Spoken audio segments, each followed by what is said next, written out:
Kilarigbo Live TV. And by the grace of God, it will wave away all form of ease on our land, and it will be glorious tenure for you, Mr. President. Thank you, sir.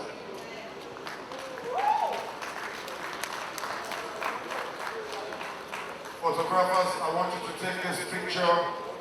This is the most iconic picture of this generation. A father, 3 sons that set Lagos right. Can I have a round of applause for them? Your vision. You started the trade in Lagos, and it is our honor I will present a model of it for you, Mr. President. Thank you very much. This is a picture, and I know the caption, a father and his 3 sons. On that note, ladies and gentlemen, let me introduce him the way I used to introduce him as governor of Lagos State. I'll make this promise that no child of education age will become a dropout because their parents will not afford school fees.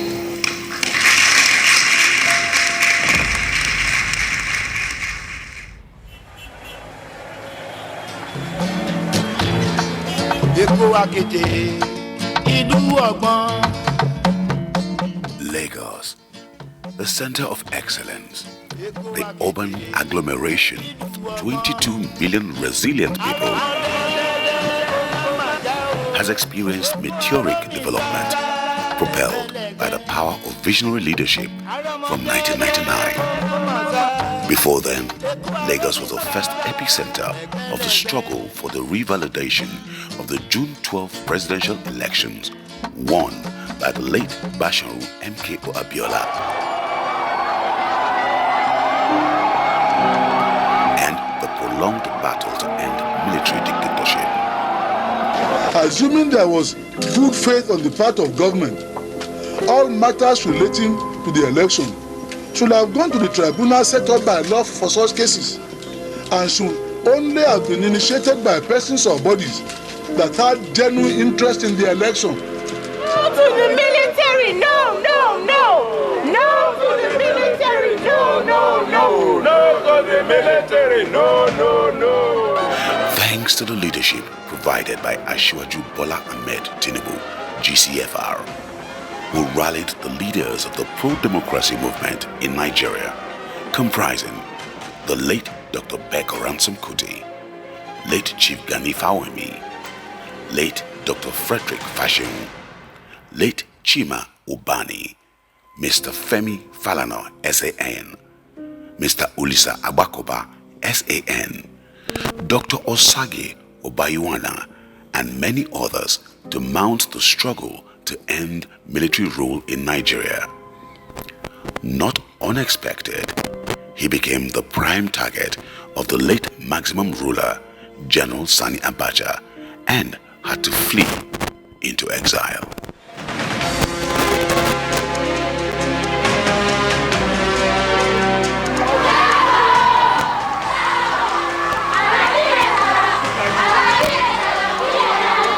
Upon his return from exile in 1999, Asiwaju Bola Ahmed Tinubu threw his heart into the ring to vie for the governorship of Lagos State, Nigeria's economic nerve center. But things weren't looking promising for the state, with a burgeoning population, considering its place as Nigeria's urban magnet, with a paltry sum of 600 million naira as internally generated revenue. But not one to be daunted by the enormity of any challenge, Asiwaju Bola Ahmed Tinubu can in fact be fittingly described as a merchant of hope. He has always believed hope is the most essential product a leader must retail to the people to galvanize them to believe in an envisioned future. In the spirit of new dawn of a renewed hope, our government understands your problems. We share your plight and identify with your aspirations. We promise you that we shall respond positively to all your needs. Having been elected into office, Asiwaju, the talent hunter, assembled a team of best in-class brains to begin to lay the foundation for the emergence of an economically prosperous megacity, one that will be capable of accommodating millions of Nigerians who will call Lagos home in no distant future. We want to claim Lagos State, and it has to be claimed.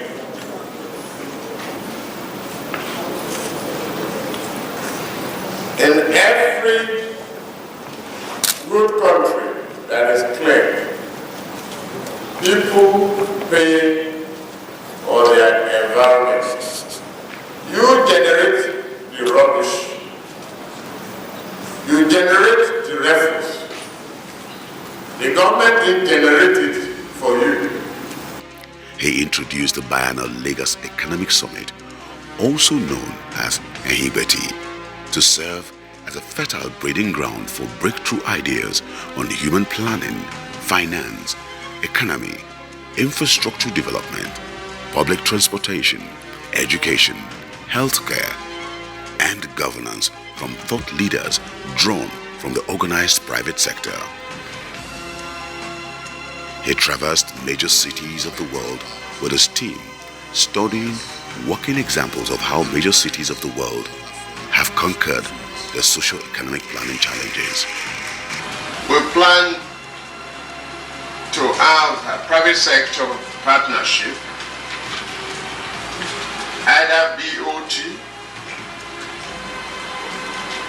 or BOO, in our infrastructure development.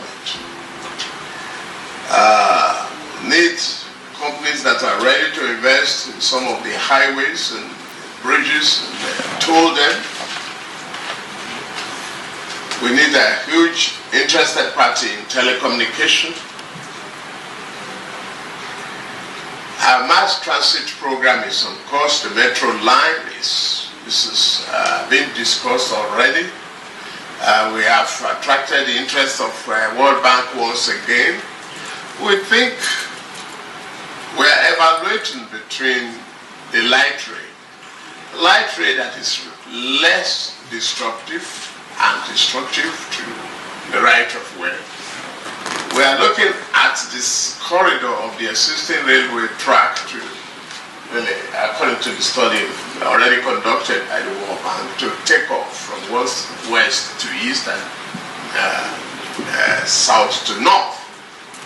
And then we can now support some other areas either with metro or mass bus transit system. That is a program that we must embark on quickly. Greater Lagos is rising, rising, rising. One of the many outcomes of Asiwaju's visionary thinking and planning is the gradually emerging Lagos intermodal transportation system, comprising the Lagos Ferry Service, Lag Ride, the Bus Rapid Transport, the Blue Line Rail that is set to commence passenger operations, and the Red Line Rail that is currently under construction.